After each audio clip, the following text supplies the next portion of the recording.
Catherine, je suis très heureux de venir à ta rencontre aujourd'hui pour qu'on puisse discuter de ton parcours comme on a pu discuter de celui de Pauline et de Laurence.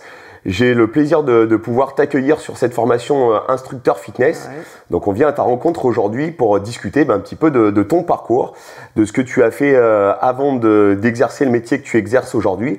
Et puis bien entendu, nous parler de ton métier actuel et de ce que tu vas pouvoir nous apporter dans cette formation CQP instructeur fitness qui, je le rappelle, débute le 6 janvier prochain. Il y a bien entendu toujours quelques places à glaner, donc n'hésitez pas à nous contacter si vous souhaitez rejoindre cette aventure.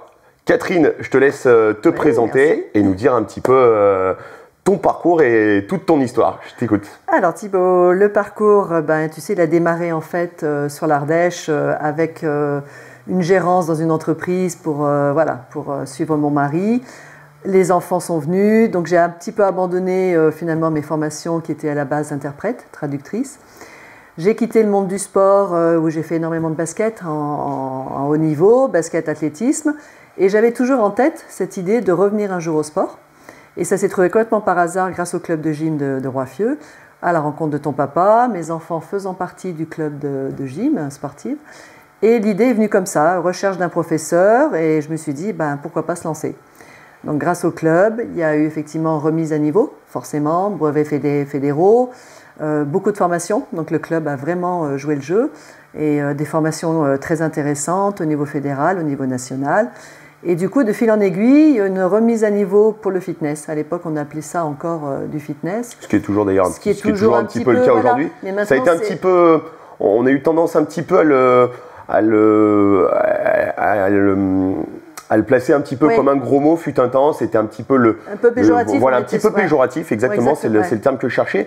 Et puis là, on sent que c'est en train de revenir un petit peu dans le bon sens du terme, notamment avec, on peut le dire, la marque par exemple CrossFit, qui a insisté notamment avec sa fameuse catchphrase Forging the Elite of Fitness, qui était pour le coup un petit peu too much, mais pour le coup qui a remis un petit peu cette notion de fitness dans le bon sens du terme, si ce n'est qu'un jour il a été dans le mauvais sens du terme, donc c'est pas un vilain mot. On y a mis beaucoup de choses dans le fitness. Alors le fitness a fait beaucoup de bien parce qu'il a permis aux gens de bouger, aux femmes principalement de bouger, de sortir de chez elles, de se dire il faut que je prenne soin de moi.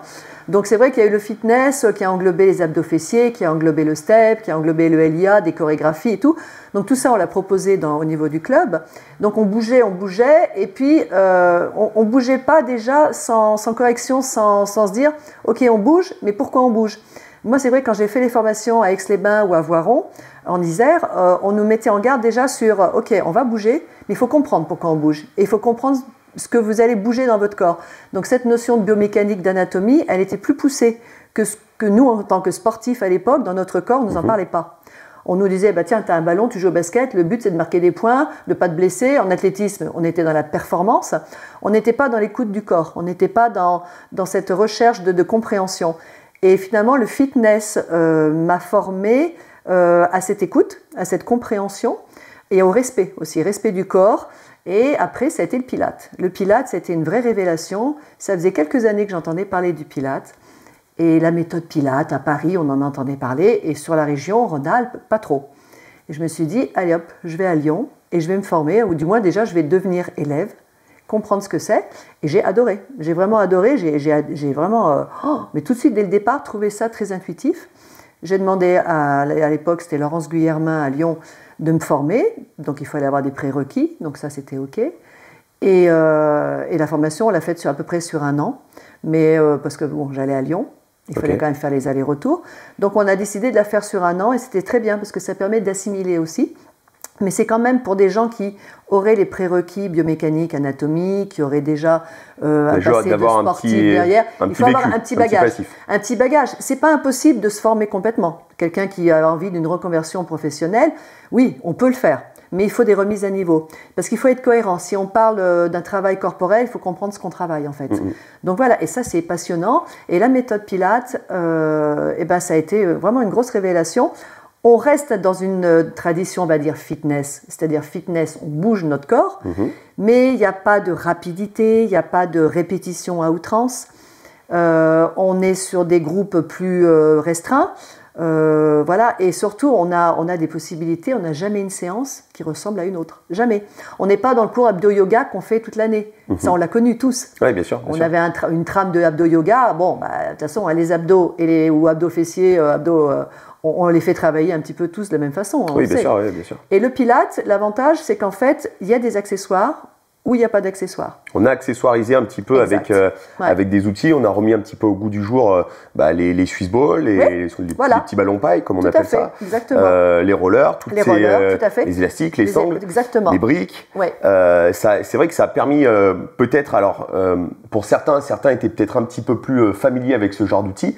Mais en tout cas, il y a certains outils qui ont été remis un petit peu au goût du jour. Tout à fait. Alors après, c'est comme toujours, des fois, ça devient un petit peu too much, etc.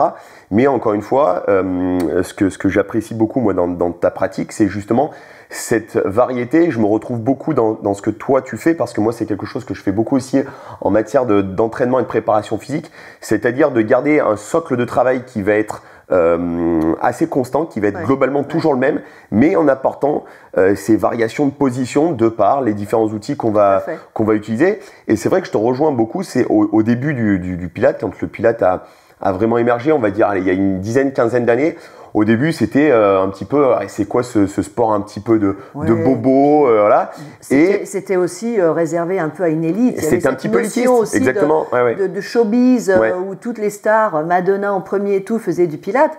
Bon, après, sur Paris, ils ont senti le filon, de toute façon, les studios et tout. Et puis, ça s'est démocratisé au fur et à mesure avec le temps. Parce qu'on a vu que c'est pas réservé à une élite, du tout, le Pilates. C'est réservé à personne, parce que tout le monde peut faire du Pilates. Hommes, femmes. Moi, j'ai des hommes, des femmes, j'ai des jeunes, des moins jeunes.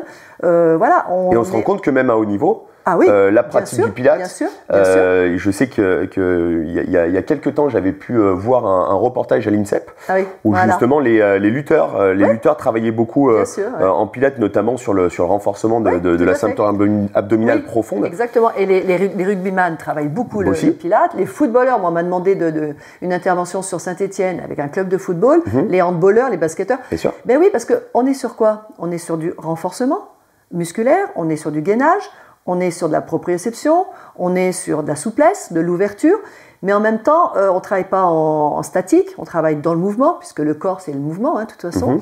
Mais on ne va pas faire 20 répétitions en isolant un muscle. En fait, en Pilates, on n'isole pas les muscles, on les fait travailler en synergie, puisque le corps, c'est une interaction, de toute façon, de toutes les parties musculaires.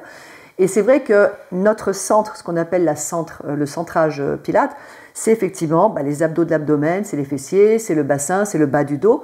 Et tout ça, c'est notre charpente, c'est notre structure. Et à partir du moment où on la rend solide, on se rend compte qu'on peut bouger le haut du corps très facilement, on peut bouger les membres inférieurs beaucoup plus facilement, à partir du moment où on est solide au centre. Et moi, j'ai eu des résultats extraordinaires sur des gens qui étaient blessés, post-opératoire, hernie discale, des sciatiques à répétition. Alors, on ne va pas se substituer aux kinés, aux médecins et aux chirurgiens, évidemment. Mais on vient en appui de... Alors, moi, je travaille en relation avec eux. Quand les kinés m'envoient du monde, soit ils me font un petit courrier, un petit SMS, soit ils m'envoient, ils me font un petit coup de téléphone. Et ils me disent, voilà, je vous envoie tel patient pour telle raison et tout. Et c'est vrai que c'est intéressant parce qu'on lui redonne la possibilité à ce patient ou à cet élève de reprendre une activité physique.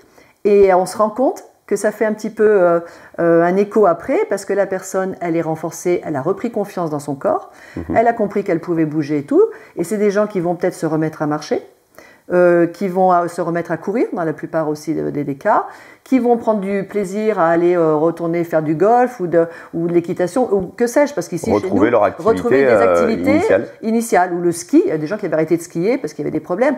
Alors évidemment, si on a des gros soucis d'impact ostéo-articulaire, il faut adapter.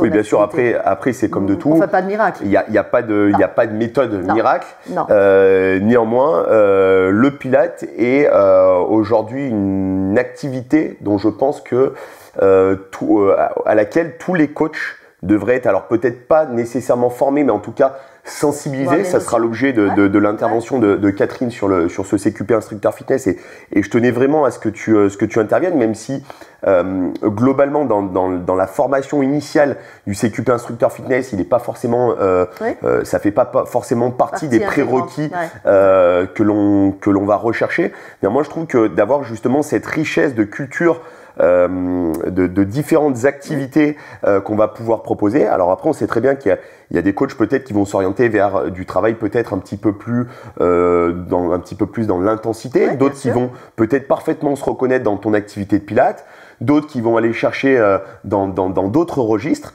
Et du coup, c'est la grande richesse de ce que l'on a envie de vous transmettre, dans ce CQP instructeur fitness, c'est d'aller chercher un petit peu les différentes méthodes, les différentes méthodologies de travail, différentes approches aussi, parce que Catherine a une approche dont la mienne sera peut-être un petit peu différente, dont d'autres intervenants, et chacun a sa pédagogie à apporter. Ouais. Et je trouve que la pédagogie, en principe, elle vient bien s'emboîter avec les disciplines qu'on pratique aussi.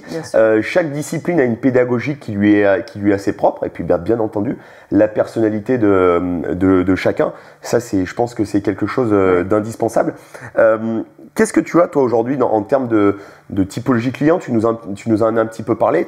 C'est assez vaste, mais c'est très vaste. C'est très vaste. Ouais, est-ce que tu as plutôt des gens qui font du pilate en complément d'une activité? Est-ce que c'est plutôt de la reprise vers l'activité? Est-ce que c'est plutôt des gens qui le prennent comme une activité en tant que telle, juste pour s'entretenir? J'ai un peu les trois. J'ai un peu les trois cas que tu viens de citer. Des gens qui, par choix, ou des fois aussi parce que leur âge ne le permet pas d'avoir multi-activité, parce que j'ai des gens qui vont facilement dans ma clientèle, facilement de, je sais pas, 20 ans, quand, le soir, après les cours ou après le travail, jusqu'à 80 ans, facile. Ça, c'est marrant parce que 20 ans, on se dit plutôt, c'est des jeunes qui vont aller en salle de sport, peut-être en salle de muscu, peut-être sur des cours de fitness un petit peu plus. Il y a quand même un lien social parce que le cours, il reste quand même très sympa et tout. Bien sûr. Même si les groupes sont des groupes un peu plus réduits, et tant mieux, ça nous permet, nous, d'avoir l'œil aussi et de pouvoir les accompagner, pouvoir vraiment les accompagner en globalité.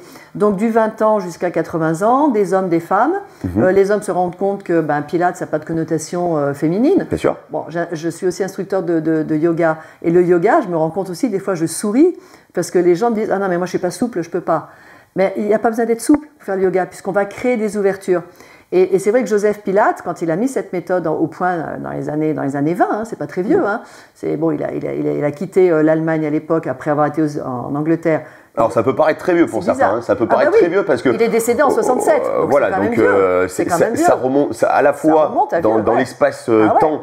C'est à la fois très court, et à la fois on voit que c'est une méthode qui est quand même déjà installée depuis un certain nombre d'années. Donc aujourd'hui, où les gens ont tendance à dire, il y a 10 ans, on disait c'est un petit peu la révolution Pilates, alors qu'en fait, en réalité, ça faisait déjà très longtemps qu'elle était installée. C'est juste que nous, en Europe, on a tendance des fois à être un petit peu, alors je ne sais pas si c'est en France ou en Europe, de manière plus large, mais des fois, nous, on a tendance à avoir pas mal de retard sur certaines méthodologies qui existent un petit peu ailleurs dans le monde. On attend de voir un peu ce que ça donne et tout. Mais là, en fait, il y a eu un peu de retard parce que le milieu d'application de la méthode Pilates, elle est très ciblée. C'était vraiment la danse. Les danseurs et la danse. Au début, c'est vraiment adressé à ces gens-là. Après, il y a eu le showbiz qui s'est un peu greffé. Il y avait des noms illustres aux États-Unis qui venaient faire leur méthode Pilates. Mais les gens se sont rendus compte que ça s'est démocratisé à vitesse grand V parce que vraiment, ça renforçait le cœur. Un danseur, à l'époque, les danseurs, on leur demandait des prestations très athlétiques, avec un corps très décharné et un corps qui n'était pas assez musclé. On ne voyait pas des danseurs avec des muscles prononcés. Oui, bien sûr, bien sûr. Quand on voit les années 20, les danseuses, elles sont maigres, décharnées. On ne voit pas un biceps, on ne voit même pas un quadriceps, on ne voit rien. Que maintenant, quand on voit le corps des danseurs et des danseuses, c'est très athlétique. Mais ce sont des corps préparés, des corps qui n'évitent pas la blessure peut-être, mais qui sont quand même préparés. Donc mon public, c'est des gens qui vont faire une activité à côté et qui viennent de Pilates pour se renforcer et qui vont continuer leur activité plus facilement. C'est des gens qui vont ne faire que le Pilates parce que ça leur convient, parce que le Pilates, c'est le corps, mais c'est la respiration. C'est aussi la respiration. Faire du sport sans faire une approche de la respiration, pour moi, c'est pas possible. La respiration, c'est la base. C'est vraiment, c'est notre support. Moi, c'est ce que je dis toujours. Le souffle, il vous supporte. Quand on voit l'haltérophilie, s'il n'y a pas de souffle, je vois pas bien comment on peut faire. C'est exactement ça, oui, tout à fait. Donc, nous, on a vraiment cette notion de centrage, de fluidité dans le mouvement, de respiration, de renforcement, de gainage. On est beaucoup sur du gainage également. Donc les gens, ils s'y retrouvent. Moi, je leur dis toujours, si je vous demande 5 répétitions, mais on comprend ce qu'on fait. Si 3, ça vous suffit, on fait 3. C'est pas grave. On n'est plus dans le fitness où on tapait des séries à 3 x 20, 3 x 30, et on bougeait et on bougeait. Bon, on sait très bien que si on bouge notre biceps à toute allure et tout, même avec un haltère et nos arts, tandis que si on le bouge beaucoup plus doucement et qu'on retient la phase excentrique, c'est pas le même travail. Il y a une prise de conscience. On est plus... Alors en plus, moi j'ai ma notion, ma formation de yoga qui m'amène à ça. On est plus dans, je suis là, je comprends ce que je fais. Je conscientise les choses. Je conscientise et ça, les choses. Je relie le corps et l'esprit. C'est pas pompeux. La fameuse connexion. Alors je rebondis sur ce que tu dis parce que c'est une chose sur laquelle moi j'insiste beaucoup. Et d'ailleurs, beaucoup des intervenants de la formation vont vous parler de cette fameuse connexion mind-muscle. C'est le terme anglophone, mais voilà, connecter le corps à l'esprit, ça c'est très important. Pourquoi ? Parce que on se rend compte que quand il y a une pleine prise de conscience de ce qu'on fait, déjà, bien entendu, il y a une amélioration très significative de la qualité du geste, mais en plus de ça, il y a une qualité au niveau des connexions, des terminaisons nerveuses, qui sont autrement plus significatives, et on s'est rendu compte qu'en effet, on pouvait réduire de manière drastique le nombre de répétitions et arriver à un résultat qui pouvait être très similaire, voire peut-être même meilleur dans certains cas. Je pense qu'on optimise nos résultats. De toute manière, là on parle du Pilate, on parle de la remise en forme, on parle de voilà, tout ce travail du corps. Pourquoi les rugbyman ou pourquoi les athlètes de haut niveau, et je te parle des rugbyman parce qu'ils en ont fait et c'était assez drôle, parce que vu la corpulence de ces sportifs, pourquoi ils font tous massivement du yoga par exemple, et de la méditation? Parce que la méditation, on n'est pas dans un travail physique, d'accord, on est dans un travail plutôt d'esprit. Parce qu'on arrive sur on conscientise ce qu'on fait. Et pourquoi les athlètes de haut niveau, on les met dans des états de méditation et on leur fait penser à leurs gestes, à leurs courses, à leurs sauts, à leurs lancers. Ils doivent le visualiser parce que justement, ils l'intègrent dans leur corps. Donc en fait, il y a réellement un travail de l'esprit et du corps. Ils ne peuvent pas être dissociés. Et c'est vrai qu'il y a eu d'ailleurs, je rebondis sur ce que tu dis, il y a eu pas mal d'études qui ont été menées sur notamment les sportifs et les athlètes qui étaient blessés et où on leur a fait faire, durant leur période de blessure où ils ne pouvaient pas être en activité, du travail de visualisation, de l'entraînement visuel quotidien, essayer de visualiser le geste, la perfection du geste, etc. Et on s'est rendu compte qu'avec ce travail, s'il était bien fait, bien coordonné, bien entendu, que le retour à l'activité et au haut degré de performance était notamment très facilité, et c'était même très très bluffant des fois de se rendre compte que le physique revenait beaucoup plus vite parce que les connexions au niveau de la gestuelle et du physique se réadaptaient de manière beaucoup plus rapide. Et donc du coup ça prend vraiment tout ce que tu es en train de nous dire, ça prend véritablement sens. Et je pense que le Pilate est en effet l'une des meilleures écoles pour cette conscientisation, justement, parce que... Et puis, il y a aussi un autre aspect que moi, j'aime bien dire aussi quand je parle de gym, et notamment de travail au sol, c'est qu'on a ce repère que peut nous donner le sol, que peuvent nous donner les ballons, etc., qui nous permettent justement d'optimiser, de bien ressentir chacun des placements. Et ça, je pense que c'est la force du Pilate aussi. C'est important aussi. Alors moi, j'ai été formée dans ce qu'on appelle le mat work, le travail du Pilate au sol. Après, j'ai fait une formation Pilate appareil, mais ça, c'est différent. Mais le Pilate au sol, on travaille avec son corps. Notre outil, c'est le corps. Donc, quand on va être sur les gros footballs, là, on va être en instabilité. Donc, il y a la proprioception, il y a l'équilibre. Et on sait que l'équilibre, il faut le travailler jusqu'à la fin. C'est important, prévention de chute. On s'inscrit aussi dans une prévention de chute.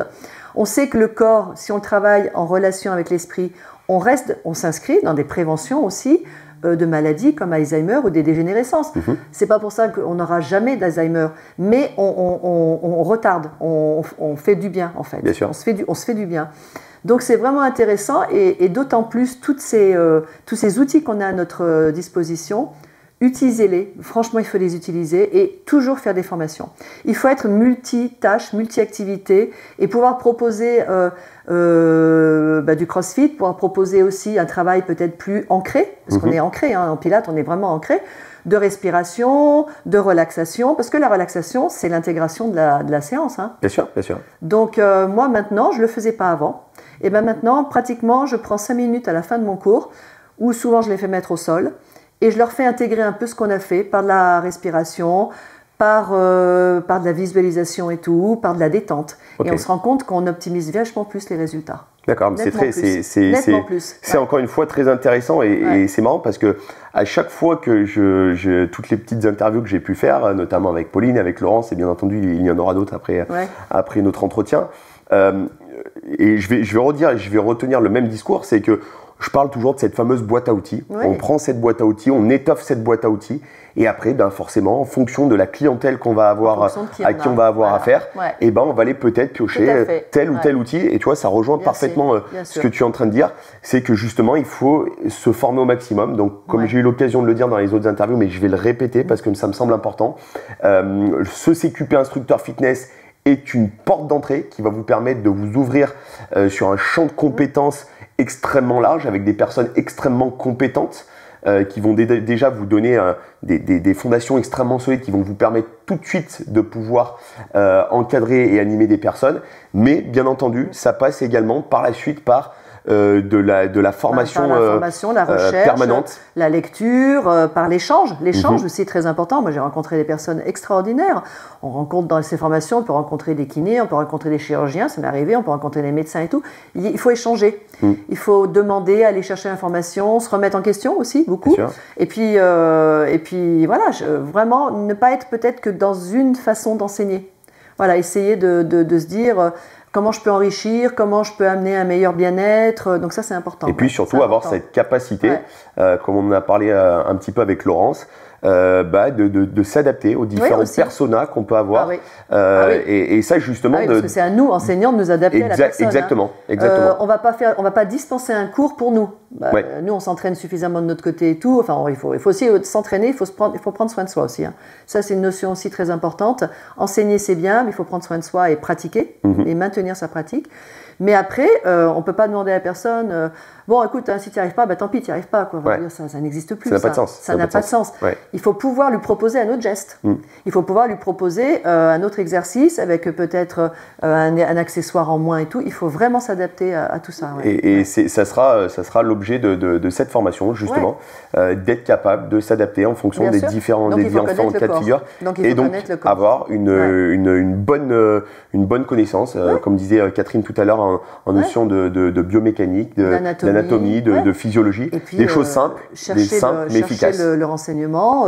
Voilà, moi, j'apprends encore plein de choses aujourd'hui. Plein de choses. C'est hyper intéressant parce que pourtant ça fait 20 ans. Ça fait 20 ans que j'enseigne le Pilates et le fitness. J'ai commencé avec le fitness. Parallèlement, j'ai aussi le Pilates appareil, donc c'est différent. Et je me suis formée au yoga il y a presque une dizaine d'années maintenant pour compléter. Et je me rends compte que Joseph Pilates, il a quand même emprunté beaucoup au yoga aussi. Il ne faut pas rêver. Mais de toute façon, dans chaque méthodologie, il n'y a rien de révolutionnaire. Aujourd'hui, on parle beaucoup, notamment dans le milieu du CrossFit, de la révolution CrossFit.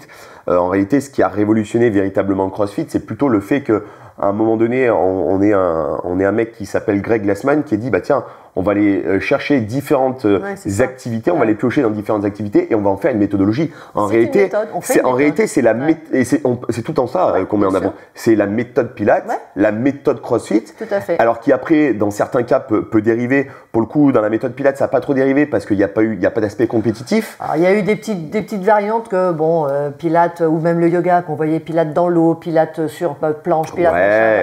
Bon, pourquoi pas, ça peut être fun. Mais ça n'a pas dénaturé. Ça n'a pas trop dénaturé. Non, après, non. ce qu'on s'est rendu compte un petit peu, notamment avec le CrossFit, c'est que le sport du CrossFit a dénaturé un petit peu la méthodologie parce qu'on a voulu amener des degrés, des niveaux d'intensité, toujours vouloir repousser les limites, ce qui est la nature même du sport, et ce qui fait qu'on a dégradé un petit peu la méthodologie. Néanmoins, voilà, chaque méthode va piocher un petit peu dans différents courants. Et voilà, il y a du bien, il y a du moins bien. Il faut aller chercher dans le respect du corps. Voilà, c'est ça. Respecter ses limites. En fait, il faut bien se connaître. Il faut déjà soit bien se connaître et après les gens, il faut bien leur dire on n'est pas dans de la compétition. On n'est pas ici pour, je sais pas, moi faire un record et tout. Non, vous êtes là pour prendre soin de vous, pour avoir un corps qui vous permet de faire d'autres choses à côté. Et cette notion, moi je le dis toujours, attention, on ne travaille pas en miroir avec le prof. Donc si moi, pour une raison ou pour une autre, j'ai peut-être une amplitude un petit peu plus grande que vous, d'abord parce que j'en fais beaucoup, et on n'a pas les mêmes corps, on n'a pas les mêmes blessures. J'ai mes blessures, j'en tiens compte. Donc il faut vachement respecter aussi ça, les limites du corps. Et ça c'est top parce qu'on se rend compte qu'aujourd'hui, le sport, le coaching de manière générale, les gens ont envie d'être coachés, ont envie d'être accompagnés, d'être pris en compte dans leur intégralité. Globalité. Et je pense que le sport santé a de belles heures devant, belles années devant, devant soi. Ouais. Néanmoins, il va falloir être bon. Il y a de la place. Il y a de la place pour que les gens puissent coacher et puissent se faire leur place dans ce milieu-là. Néanmoins, encore une fois, comme dans tous les milieux, pour avoir sa place, il faut être bon. C'est-à-dire qu'il faut être juste, il faut être cohérent, il faut être juste. On fait des erreurs, hein. Après il y a ça aussi dans l'apprentissage. On en fait des erreurs, j'en ai fait, hein. Je continue peut-être à en faire. Elles sont pas dramatiques, elles sont pas méchantes. Peut-être un exercice qui n'était pas forcément utile ou pas optimal ou que les gens ne ressentaient pas bien, ça il faut pouvoir l'écouter aussi. Ah non, moi ce truc là je le ressens pas bien, ok, on passe peut-être à autre chose, on fait autre chose. Des erreurs on en fera, mais il faut être juste, il faut bien les accompagner sans se projeter. En disant, oh là, mais ils sont pas capables de le faire. Ouais, bien sûr. Ça existe. Bien sûr. Et puis en plus, des fois c'est ce qu'on a tendance à avoir des fois des groupes qui peuvent être vraisemblablement les mêmes. Ouais. Et qu'à la sortie, on se rend compte qu'il y a des dynamiques de groupe qui ne sont pas les mêmes. Et pourtant, on a des profils qui sont vraisemblablement les mêmes. Et des fois, juste la dynamique de groupe fait qu'on a des gens qui sont parfois... on va avoir un groupe qui va être très enjoué, très dynamique. Et puis un groupe, des fois, où c'est peut-être un petit peu plus ronchon, ou qui vont avoir tendance peut-être à moins apprécier le changement. Peut-être. Un petit peu, ou simplement des gens dynamiques, toniques, et on ne parle pas d'âge, et des gens qui vont être peut-être plus blessés. Et les groupes de gens plus blessés qui viennent à vous, ça demande un sacré engagement de plus, ça demande une attention en plus, parce qu'on doit leur amener un bien-être à eux aussi. Donc il faut être vraiment être prudent dans ce qu'on propose. Complètement. Mais moi j'aime bien aussi, c'est un challenge, c'est intéressant. Bien sûr, c'est ce qui fait. Je vous dis toujours, on ne va pas se substituer à un kiné ou à un médecin. Non, c'est pas le but. Mais ça fait l'essence de notre métier aussi on peut travailler en collaboration. de pouvoir voir où est-ce qu'on peut amener son plus. Le kiné, l'ostéopathe va avoir le milieu médical va avoir un domaine d'action. Je dis bien préférentiel, j'aime bien dire ce mot préférentiel parce qu'on se rend compte qu'après dans la médecine, on a des gens par exemple, tu me le disais en off juste avant qu'on commence cet entretien, tu me disais, moi j'ai beaucoup de gens qui viennent dans mes formations, etc., qui sont du milieu médical parce qu'ils ont envie aussi d'élargir un petit peu leur champ de compétences. Donc je serais tenté de dire que ça va dans le bon sens parce qu'aujourd'hui je trouve qu'il y a encore un énorme gap entre le milieu de la santé et le milieu du sport, mais ce gap, il se réduit parce que on se rend compte que les gens du milieu du sport, je pense que ça fait très longtemps quand même qu'ils se sont rapprochés du milieu de la santé pour gagner en pertinence, en compétences, etc. Et le monde de la santé qui était un petit peu réticent jusqu'à présent, qui de plus en plus se rapproche du milieu du sport pour pouvoir. Main dans la main. Je pense que c'est capital. C'est capital. Travailler main dans la main. Il y a beaucoup de formations. On regarde la formation de Gasquet. Oui, bien sûr. Madame de Gasquet, Bernadette de Gasquet, elle est médecin à la base. Elle est médecin et elle sait très bien de quoi elle parle. Ces formations sont de très haute qualité également. Et moi on pioche le savoir dans tout ça, et on pioche dans un échange avec un kiné. Le kiné va vous apprendre des trucs que que nous on peut mettre en application, qu'on aurait peut-être oublié, ou peut-être même mis un petit peu de côté. Et puis des choses simples, des fois c'est des choses très simples. Il n'y a pas besoin que ça soit très compliqué. Non, il faut toujours bien travailler dans l'échange, je pense. Écoute, Catherine, merci beaucoup. Donc voilà, vous pourrez retrouver Catherine sur ce CQP instructeur fitness à Annonay, CQP soutenu bien entendu par ABD Formation. Donc n'hésitez pas si vous souhaitez rejoindre cette formation, elle débutera le 6 janvier prochain sur Annonay. Les inscriptions, bien entendu, comme je l'ai dit, sont toujours ouvertes. Je vous mettrai le petit lien en description de cette vidéo. Si vous avez les moindres questions à ce sujet ou bien sur la thématique qu'on a abordée aujourd'hui avec Catherine, n'hésitez pas à la laisser en commentaire. On se fera un plaisir d'y répondre. Sur ce, je vous dis à très vite. Ciao les amis. À bientôt.